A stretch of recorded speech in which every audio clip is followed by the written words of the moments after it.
नई बहू ने बनाई पहली रसोई में दाल चावल। गौरी जल्दी जल्दी चूल्हे पर दाल चावल बना रही होती है। शुक्र है भगवान का, दाल चावल बन गए, जल्दी से दाल में तड़का लगा देती हूँ। ये कहकर गौरी जीरा, हरा धनिया, प्याज, टमाटर काटकर दाल में तड़का लगाकर बने हुए दाल चावल को बेचने ले जाने के लिए ठेले पर रखने लगती है। तभी उसका छोटा भाई राजू कहता है, दीदी, दाल चावल बन गए क्या? मुझे थोड़ा सा दाल चावल दे दो, भूख लगी है। हाँ ये ले, अब दीदी को जाने दे। फिर गौरी फुटपाथ पर आकर अपने दाल चावल का ठेला लगा लेती है। तभी सड़क से गुजर रहा सुमित नाम का एक लड़का उसके पास आता है। आओ आओ प्यारे प्यारे ग्राहकों, और खाओ गौरी के हाथों के बने गर्मा गर्म स्वादिष्ट दाल चावल। सुनिए, जरा एक प्लेट दाल चावल देंगी? ये लीजिए साहब जी। सुमित गौरी को प्यार भरी नजरों से देखते हुए दाल चावल खाता है। अरे वाह, आप तो बहुत ही स्वादिष्ट दाल चावल बनाती हैं। शुक्रिया साहब जी। प्लीज आप मुझे साहब जी मत कहिए, मेरा नाम सुमित है, आप मुझे सुमित कह सकती हैं। दाल चावल खाकर सुमित गौरी को पैसे देकर वहाँ से चला जाता है। सुमित पहला ग्राहक नहीं था जिसने गौरी के बनाए दाल चावल की तारीफ की थी। गौरी जितनी ही गरीब थी, सुमित उतने ही अमीर और बड़े घर का बेटा था। देवर जी, आ गए आप? वैसे आज कॉलेज से आने में इतनी देर क्यों लगा दी? चलिए, डिनर लग गया है, आ जाइए। पल्लवी भाभी, मुझे भूख नहीं। भूख नहीं है? ऐसे कैसे भूख नहीं? अरे रात के 8 बज रहे हैं, डिनर का टाइम हो चला है। बाहर कुछ खाया था तूने? वो माँ, रास्ते में घर आते वक्त मैंने ठेले से खरीद कर दाल चावल खाया था। देवर जी, आपने ठेले से खरीदकर दाल चावल खाए? कॉलेज की कैंटीन और रेस्टोरेंट्स पर ताला लगा था क्या? अरे आपको पता भी है, ये गरीब ठेले वाले पता नहीं कैसे सस्ते ग्रोसरी के सामान का इस्तेमाल करते हैं और कितनी गंदगी में खाना बनाते हैं। राजरानी की बहू पल्लवी बहुत ही अमीर और पैसे वाले घर से थी, इसलिए वह स्वभाव से बहुत ही घमंडी और अपने आगे गरीबों को कुछ नहीं समझती थी। मगर गरीब गौरी की सादगी पहली नजर में सुमित के दिल में उतर गई। अब सुमित गौरी को देखने के बहाने उसके ठेले पर आकर दाल चावल खाता। गौरी भी मन ही मन सुमित को चाहने लगी थी, मगर अपनी गरीबी को सोचकर वो रुक जाती।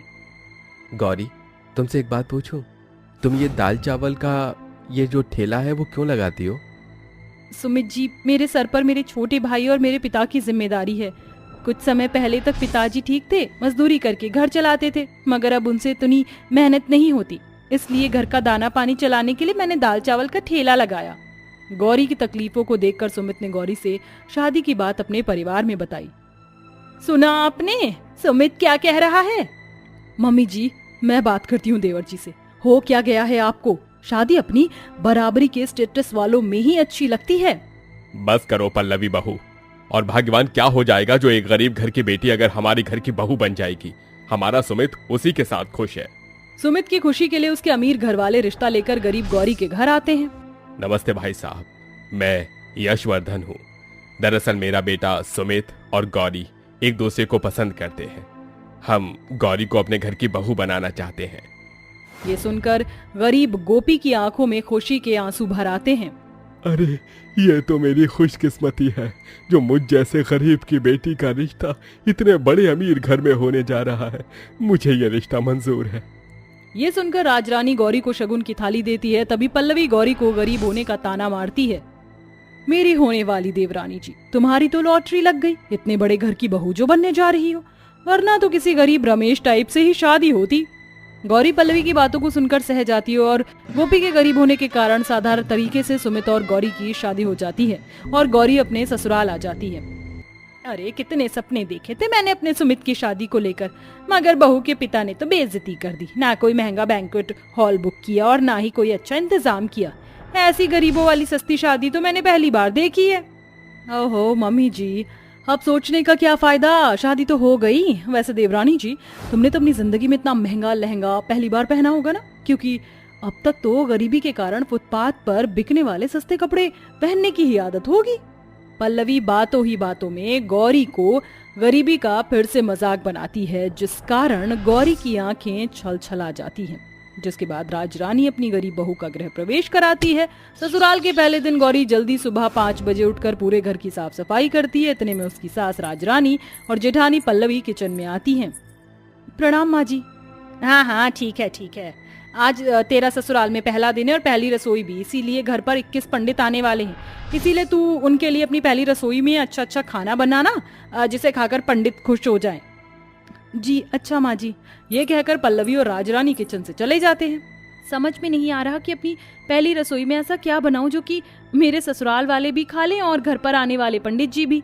एक काम करती हूँ, दाल चावल बना लेती हूँ और मीठे में साबूदाने की खीर बना लूंगी और थोड़े से लड्डू भी। हाँ, यही ठीक रहेगा। ऐसा कहकर गौरी सबसे पहले साबूदाने की खीर बना लेती है और फिर जल्दी से लड्डू और दाल चावल भी बना लेती है। इतने में सारे पंडित घर पर आ जाते हैं और गौरी सभी को अपनी पहली रसोई में बनाया हुआ दाल चावल पत्तल में उनके सामने परोसती है, जिसे देखकर गौरी की अमीर सास और जेठानी उसे अलग ले जाकर कहती हैं, ये सब क्या है गौरी बहू? मैंने तुझे तेरी पहली रसोई में क्या बनाने को कहा और तूने क्या बनाया है? ये दाल चावल, ये भी कोई खाने की चीज है? मम्मी जी, मुझे तो पहले ही लगा था कि मेरी ये गरीब देवरानी कोई ना कोई गलती, कोई ना कोई गड़बड़ जरूर करेगी। और देखिए, वही हो गया। अरे हमारे घर में राशन की कमी नहीं है, तुमने पंडित जी के लिए ये सादा सा दाल चावल बनाया है, और दाल चावल बनाए तो बनाए साथ में उसे पत्तल में परोसा है। किचन में प्लेट की कमी पड़ गई थी क्या? कहीं तुम हमारे परिवार की बेइज्जती तो नहीं कराना चाहती? नहीं नहीं जेठानी जी, ऐसा मत कहिए, मेरा ऐसा कोई इरादा नहीं है। झूठी सफाई देना बंद कर। अरे मेरी गलती जो मैंने अपने बेटे की खुशी के लिए तो जैसी गरीब से उसकी शादी करा दी। तुम गरीब लोग हम अमीरों के बीच में उठने बैठने के लायक ही नहीं हो। जा और जल्दी से जाकर अपनी गरीब वाला दाल चावल का पत्तल उठा कर ला। पल्लवी बहू, तू मेरे साथ किचन में चल। जी मम्मी जी। पल्लवी और राजरानी दोनों साथ मिलकर किचन में आकर छोले, पूरी, रायता, दाल मखनी, कढ़ाई पनीर और मीठे में बाहर से शाही टुकड़ा जैसे महंगे मिठाई मंगाती हैं और फिर पल्लवी और राजरानी सभी पंडितों को अपना बनाया खाना चांदी के प्लेट्स में परोसती हैं। ये लीजिए पंडित जी, अब खाना शुरू कीजिए। माफ कीजिएगा, मेरी नई बहू जरा गरीब घर से आई है, इसीलिए उसको हमारे घर के तौर तरीके पता नहीं है, इसीलिए उसने गलती से पहली रसोई में गरीब वाले दाल चावल बना दिए थे। राजरानी जी, हम साधारण सी जिंदगी जीना पसंद करते हैं और सादा खाना पसंद करते हैं। हमारे लिए इस चांदी के बर्तन में ये अमीर वाला खाना मोल नहीं रखता। आपकी बहू सर्वगुण संपन्न है, इसीलिए उसे पता है कि पंडित सादा भोजन ही खाते हैं, इसलिए तो उसने हमारे लिए दाल चावल और साबूदाने की खीर बनाई थी। हमारे लिए वही खाना ले आइए। पंडित की बात सुनकर गरीब बहू बिना वक्त गवाए उन सभी को अपने बनाए दाल चावल और साबूदाने की खीर परोसती है, जिसे सभी पंडित खुशी से खाना शुरू करते हैं। गरीब बहू के बनाए सादे दाल चावल उन्हें इतने ज्यादा पसंद आते हैं कि वो दोबारा से दाल चावल मांग कर खाते हैं और जाते जाते उसे आशीर्वाद देते हैं। राजरानी जी, आपकी गरीब बहू एक बहुत ही अच्छी गृहिणी है। जब तक इसके कदम इस घर में है, आपके घर में कभी कोई कमी घाटी नहीं आएगी। ये कहकर पंडित वहां से चले जाते हैं और राजरानी और पल्लवी अपने किए पर पछताते हुए गौरी से माफी मांगते हैं। देवरानी जी, मुझे माफ कर दो, मुझे तुमसे इस तरह से बात नहीं करनी चाहिए थी। नहीं बहू, मुझे भी माफ कर दे। तूने तो अपनी तरफ से अच्छी बहू की जिम्मेदारी निभाई थी, मगर मैंने तेरी पहली रसोई में दाल चावल देखकर तुझे जो नहीं कहना चाहिए था वो कह दिया। कोई बात नहीं माँ जी, मुझे आपके या जेठानी जी की बातों का बुरा नहीं लगा। आप मुझसे बड़ी हैं और गलती तो किसी से भी हो सकती है। उस दिन के बाद से पल्लवी पैसों का घमंड करना छोड़ देती है। वहीं राजरानी भी गरीब घर से आई गौरी को अपनी अमीर बहू पल्लवी के जैसे प्यार करने लगती है। अपने पति राज और सास शीतल के साथ रहती थी। संध्या देखने में काफी काली होती है। संध्या के काले रंग की वजह से ना ही तो संध्या की सास उसे पसंद करती थी और ना ही उसका पति राज। काले रंग की वजह से शीतल और राज हमेशा संध्या को ताने दिया करते थे। शीतल और राज की शादी को आज पूरे 2 साल हो जाते हैं, लेकिन शीतल अभी तक मां नहीं बन पाती है। शीतल बहन, कहाँ हो तुम? अरे शांति बहन, क्या हो गया? आज इतनी खुश कैसे हो? खुशी की ही तो बात है शीतल बहन, आज मैं दादी बन गई हूँ। मेरी बहू ने बड़े ही प्यारे पोते को जन्म दिया है। ये लो, मैं तुम्हारे लिए और तुम्हारे परिवार के लिए मिठाई लाई हूँ, जल्दी से मुंह मीठा करो। ये तो बड़ी ही खुशी की बात है शांति बहन, मुबारक हो, तुम दादी बन गई। मैं तो दादी बन गई, लेकिन तुम कब दादी बनोगी? राज और संध्या की शादी को पूरे 2 साल हो चुके हैं, बहू ने अभी तक कोई खुशखबरी नहीं सुनाई है। कहीं तुम्हारी बहू में कोई कमी तो नहीं है? मैं एक डॉक्टर का नंबर दे रही हूँ, बहुत ही अच्छी डॉक्टर है। तुम एक बार अपनी बहू को उस डॉक्टर के पास दिखा दो, अगर कोई परेशानी होगी तो वो बता देगी। शांति शीतल को एक बहुत ही अच्छी गायनेकोलॉजिस्ट का नंबर देती है। शांति की बात सुनकर शीतल को भी ऐसा लगता है कि कहीं संध्या में कोई कमी तो नहीं है, जिस वजह से वो मां नहीं बन पा रही है। इसलिए अगले ही दिन शीतल संध्या को लेकर गायनेकोलॉजिस्ट के पास जाती है और उसका चेकअप कराती है। डॉक्टर, मेरी बहू की रिपोर्ट तो ठीक है ना? कोई प्रॉब्लम तो नहीं है ना? देखिए, मैंने आपकी बहू को 2 बार चेकअप किया है और 2 बार में सेम ही रिपोर्ट आई है। लगता है बचपन में खेलकूद में इन्हें इंटरनल इंजरी हो गई थी, जिस वजह से ये बेबी कंसीव नहीं कर पा रही हैं। इसलिए आपकी बहू कभी भी बेबी कंसीव नहीं कर सकती है। डॉक्टर की बात सुनते ही शीतल और संध्या हैरान हो जाती है, जिसके बाद शीतल संध्या को वहां छोड़कर गुस्से में घर आती है। क्या हुआ माँ जी, आप मुझे ऐसे वहाँ अकेले छोड़कर क्यों आ गई?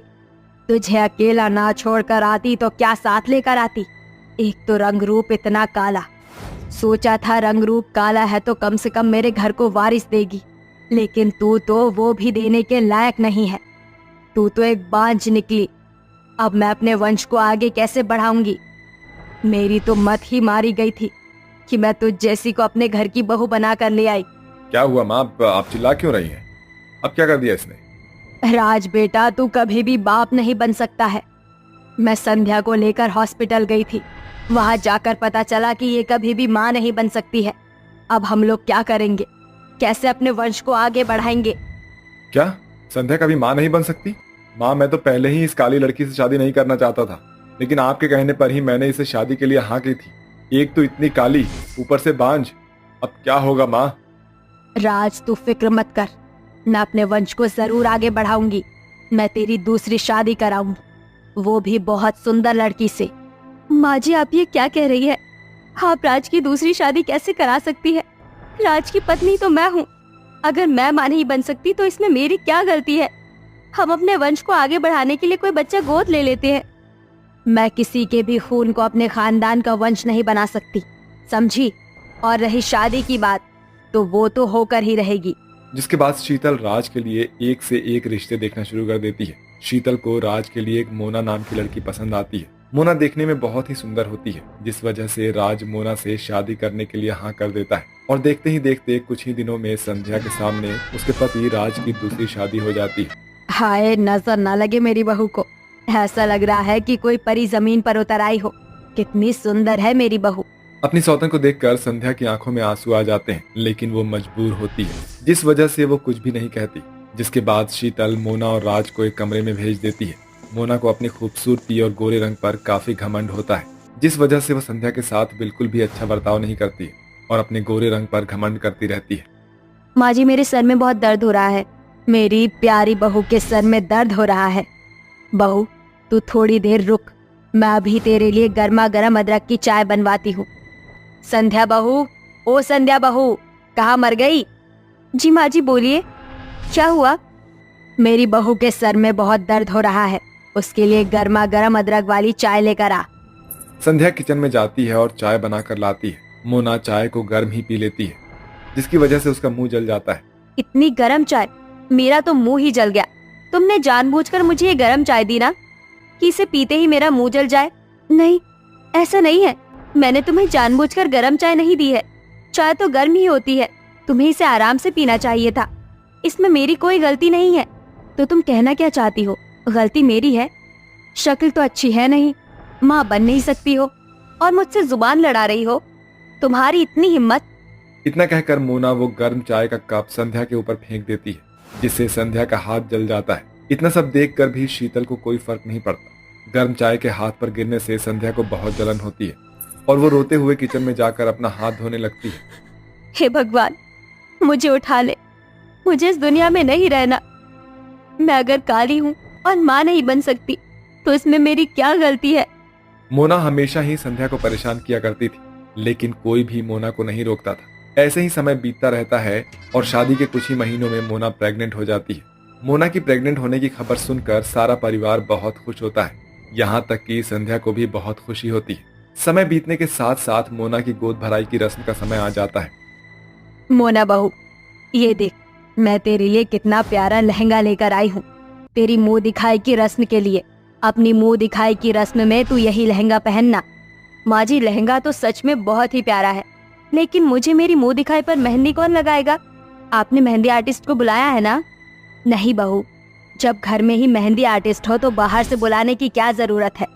संध्या को बहुत अच्छी मेहंदी लगानी आती है, वो लगा देगी तेरी मेहंदी। शीतल के कहने पर संध्या मोना के हाथों और पैरों में मेहंदी लगाती है। संध्या, तुम एक काम करो, तुम मेरे पेट में भी मेहंदी लगा दो। लेकिन पेट पर मेहंदी कौन लगाता है? जितना बोला है उतना करो। मोना के कहने पर संध्या उसके पेट पर मेहंदी लगा देती है। कुछ ही दिनों में मोना की डिलीवरी का टाइम आ जाता है और मोना को लेबर पेन शुरू हो जाता है, लेकिन उस समय घर में कोई नहीं होता। मोना के चिल्लाने की आवाज सुनकर संध्या उसे हॉस्पिटल लेकर जाती है, जहां डॉक्टर उसकी डिलीवरी करते हैं और वो बड़े ही प्यारे से बेटे को जन्म देती है। जब ये सारी बात मोना और उसके ससुराल वालों को पता चलती है तो सबको अपनी हरकतों पर बहुत ही शर्मिंदगी महसूस होती है। संध्या बहू, अगर आज तू ना होती तो मैं अपना पोता हमेशा हमेशा के लिए खो देती। आज तेरी वजह से मेरे खानदान का वंश बच पाया है।